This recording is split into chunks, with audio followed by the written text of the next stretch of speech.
Welcome to the Nurses Break Room. It's not a place we get to visit very often in real life, but you're always welcome to come and recharge here.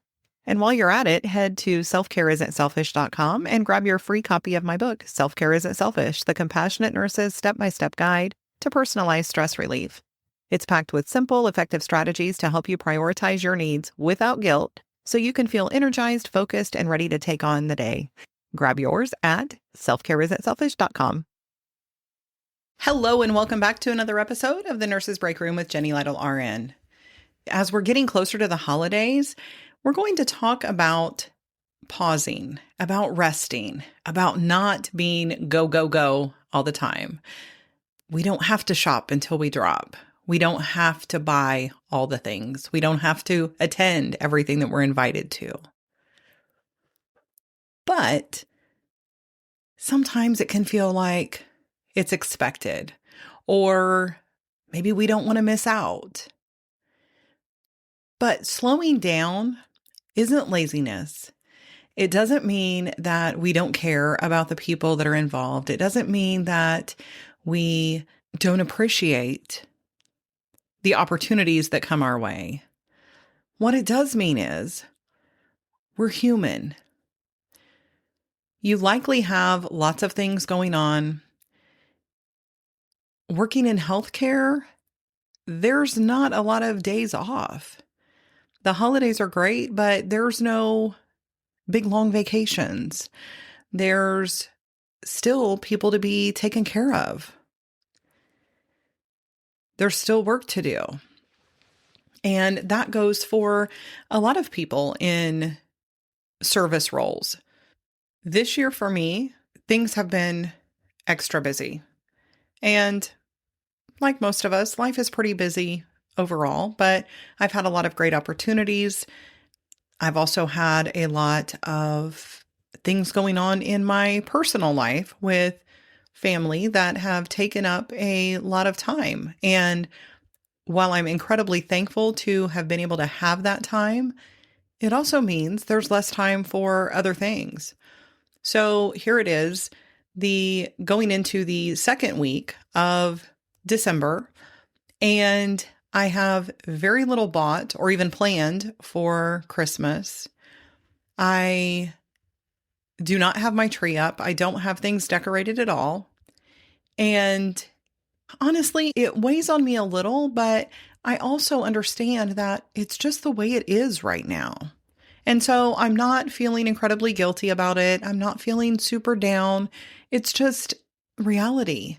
And now we are in a different situation. It's just me and my husband. We're empty nesters. And so it's not like I don't feel like I'm letting down my whole family, but our youngest adult kids, they usually do come and enjoy the tree and things. But the reality is we just haven't done that yet. Now, have we had some time that we could have done it? Yes. But instead, we've chosen to relax a bit and to prioritize sleep and to prioritize time with family. Yesterday, we had an extended family Christmas get-together that we do annually, and it's just a bunch of food and hanging out and getting to see each other because although some families get together really regularly, we really only do it once a year. And so it's very nice to be able to do that and just relax. And we do that at a park building that's an indoor building. But that allows for not needing to clean beforehand, not really needing to clean up much afterwards. Everybody pitches in food and we just come together and just enjoy it without the stress that can sometimes come with all of that prep. Now, I love hosting here at our house because we lived in a small house when we were raising the kids, and adding more people to our house would have been a lot. But we do live in a bigger house now.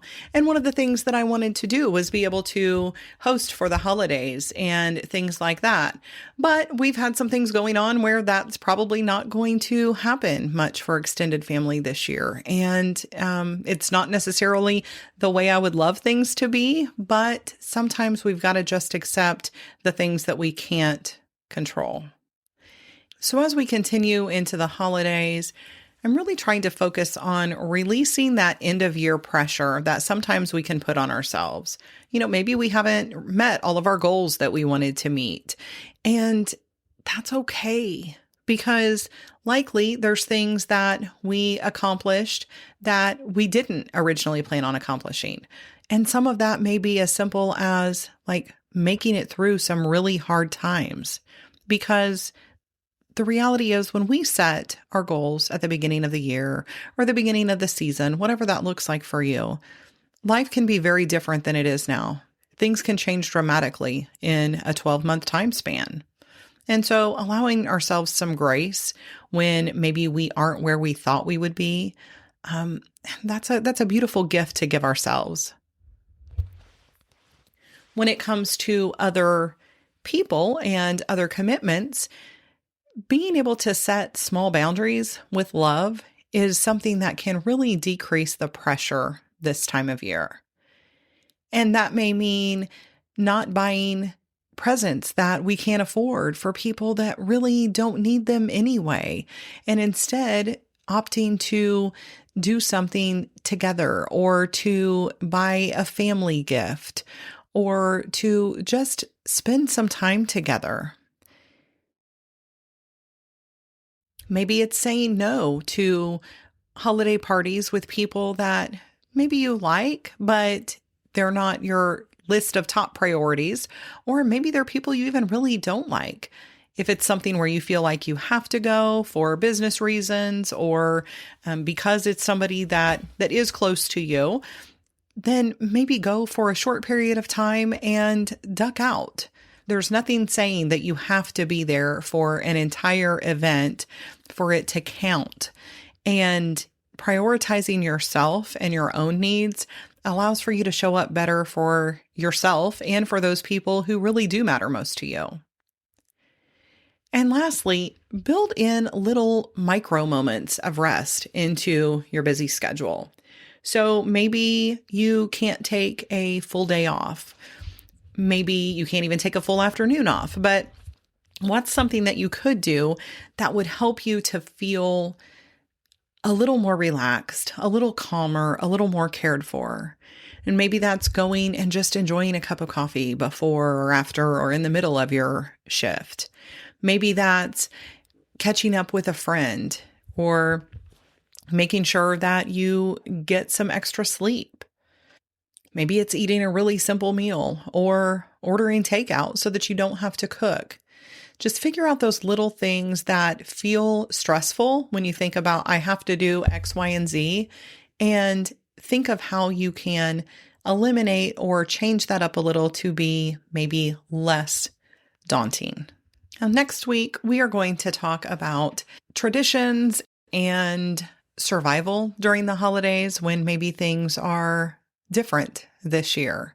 And that may mean because somebody is missing from the family, or it could just be that as our families grow and expand and change, that things are different. And maybe we need to look at the things that we enjoy versus the things that we just do because we feel like we should.